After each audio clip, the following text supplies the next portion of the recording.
Hello student, welcome to our YouTube channel commerce proficiency. आज की class में cover करेंगे cash flow from investing activity with example. इस topic को cover करेंगे। इससे लास्ट क्लास में हमने कवर किया था टॉपिक एक्स्ट्रा ऑर्डिनरी आइटम का। अगर अभी तक आपने लास्ट वीडियोस अटेंड नहीं कीजिए ताकि आपकी स्टडी में कंसिस्टेंसी बनी रहे।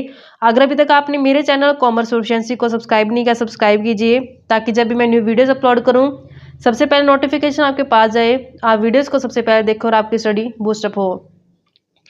Cash flow from investing activity में क्या होता है? इन्वेस्टमेंट का मतलब क्या होता है कि जब हम पैसे लगाते हैं लॉन्ग टर्म असेट्स के अंदर, जैसे एग्जांपल के लिए बिल्डिंग में पैसा लगाना, मशीनरी में पैसा लगाना, किसी दूसरी कंपनी के शेयर्स के अंदर पैसा लगाना, डिबेंचर्स के अंदर पैसा लगाना, लोन या एडवांसेस देना, तो वो सारे हमारे लिए इन्वेस्टिंग एक्टिविटी आती है। तो यहाँ पे कहते हैं जो इन्वेस्टिंग एक्टिविटी होते हैं एंटरप्राइज के लिए, उसमें हम अक्वायर भी कर सकते हैं यानी कि परचेज भी कर सकते हैं और सेल भी कर सकते हैं, जो लॉन्ग टर्म असेट्स होती है और नॉन करंट इन्वेस्टमेंट्स होती हैं। तो यहाँ पे कैसे हम कैलकुलेट करेंगे net cash from investing activity को?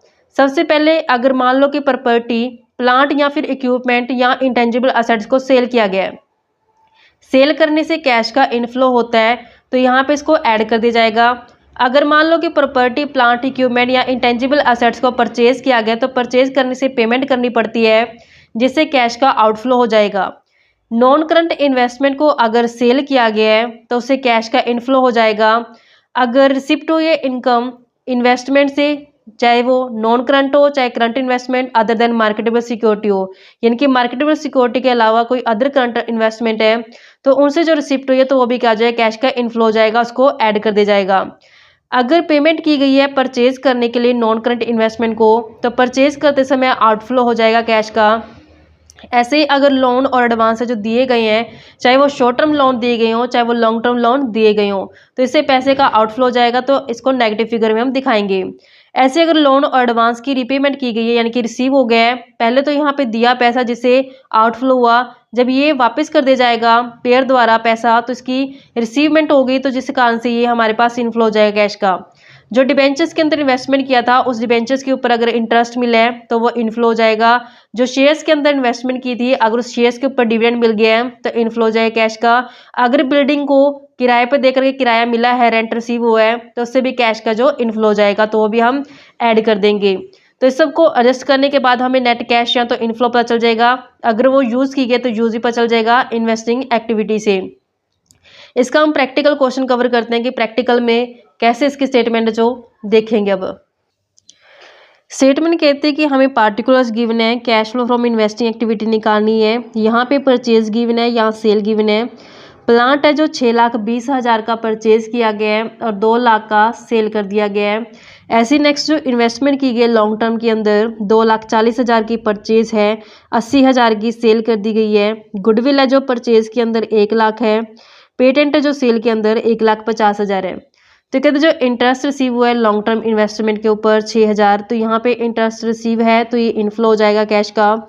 इंटरेस्ट रिसीव हुआ है शॉर्ट टर्म इन्वेस्टमेंट के ऊपर 2,000 का, तो यहाँ पे इन्वेस्टमेंट के ऊपर इंटरेस्ट मिला तो ये भी इनफ्लो हो जाएगा। Interest receive on marketable security 1,000, तो अब जब हमने थ्योरी की थी तो हमने उसमें पढ़ा था कि मार्केटेबल सिक्योरिटी नहीं लेते और इसका इंटरेस्ट भी हम यहाँ पे इन्वेस्टिंग एक्टिविटी के अंदर नहीं लेंगे।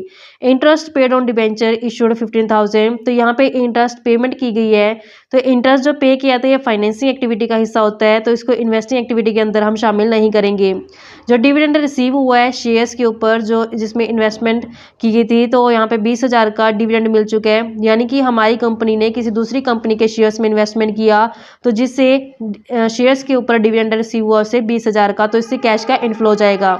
नेक्स्ट हमारे पास डिविडेंड जो पेड किया गया इक्विटी शेयर के ऊपर, यानी कि यहाँ पे पेमेंट की गई है, डिविडेंड जो पेड किया था फाइनेंसिंग एक्टिविटी के अंदर आता है, तो इसको इन्वेस्टिंग एक्टिविटी के अंदर हम शामिल है जो नहीं करेंगे।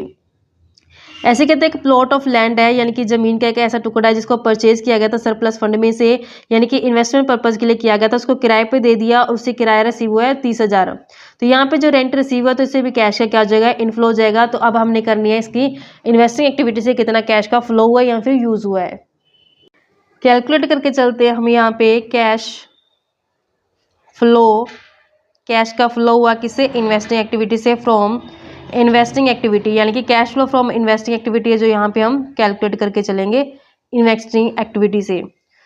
तो यहाँ पे अगर परचेज की गई है, पहले हमने एंट्री जो देखी उसमें कहता है परचेज ऑफ प्लांट है। तो जब हम परचेज करेंगे प्लांट को, परचेज ऑफ प्लांट करेंगे तो जिससे परचेज करने से पैसे की पेमेंट की जाएगी तो कैश का क्या हो जाएगा, आउटफ्लो हो जाएगा। तो यहाँ पे नेगेटिव फिगर आ जाएगी 6,20,000 से जो प्लांट को परचेज किया गया है। उसके बाद सेल किया गया है प्लांट को, तो जब सेल किया जाएगा प्लांट को तो उससे कैश का इनफ्लो हो जाएगा, जिससे पैसा जो आएगा कंपनी के अंदर। नेक्स्ट कहते हैं कि परचेज की गई इन्वेस्टमेंट, तो यहाँ पे जब परचेज की जाएगी इन्वेस्टमेंट तो परचेज ऑफ इन्वेस्टमेंट, तो हम परचेज करके लाते हैं तो उससे कैश का आउटफ्लो होता है, जिससे नेगेटिव फिगर आ जाएगी 2,40,000 से, क्योंकि परचेज करने से कैश का आउटफ्लो हो जाएगा। उसके बाद इसी इन्वेस्टमेंट को कहता है सेल किया गया है। सेल ऑफ इन्वेस्टमेंट है 80,000 से, सेल करने से कैश का इनफ्लो होता है, जिससे ये ऐड हो जाएगी। नेक्स्ट कहते हैं कि परचेज किया है गुडविल, तो गुडविल को परचेज करते हैं।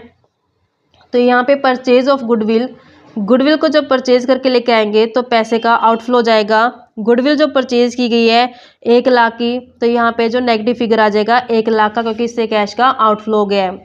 गुडविल के बाद हमें क्वेश्चन में गिवन है कि कहता सेल किया गया पेटेंट को, तो पेटेंट को जब सेल किया गया है तो उससे पैसे का इनफ्लो हो जाएगा। तो सेल करने से पेटेंट को इनफ्लो हुआ है 1,50,000 से, तो 1,50,000 क्या होगा, इनफ्लो हो गया। नेक्स्ट कहते हैं कि इंटरेस्ट रिसीव हुआ है, तो जो इंटरेस्ट रिसीव हुआ है लॉन्ग टर्म इन्वेस्टमेंट से, लॉन्ग टर्म इन्वेस्टमेंट से जो इंटरेस्ट रिसीव है 6,000, तो इससे इनफ्लो हो जाएगा कैश का। ऐसे इंटरेस्ट रिसीव हुआ है शॉर्ट टर्म इन्वेस्टमेंट से, तो हमारे पास 2,000, तो ये कैश का इनफ्लो हो जाएगा, इसको भी ऐड कर देंगे। नेक्स्ट डिविडेंड जो रिसीव हुआ है, तो डिविडेंड जो रिसीव हुआ है तो इससे कैश का इनफ्लो हो जाएगा, तो जो डिविडेंड रिसीव है वो भी ऐड हो जाएगा 20,000 से। नेक्स्ट कहते हैं रेंट रिसीव हुआ है, तो रेंट रिसीव होने से भी कैश का इनफ्लो हो जाएगा, तो ये भी ऐड हो जाएगा रेंट रिसीव होना 30,000 से। तब हम देखते हैं कि नेट हमारे पास कितना है, जो कैश फ्लो का इन्वेस्टिंग एक्टिविटी का बैलेंस है जो आते हैं। तो हम जब इसका सबका टोटल करेंगे, एडजस्ट करेंगे, तो हमारे पास 4,72,000 से जो नेगेटिव फिगर आएगी। तो यहाँ पे कैश का फ्लो नहीं होगा, कैश जो यूज़ की गई है, क्योंकि नेगेटिव में बैलेंस आ चुके हैं।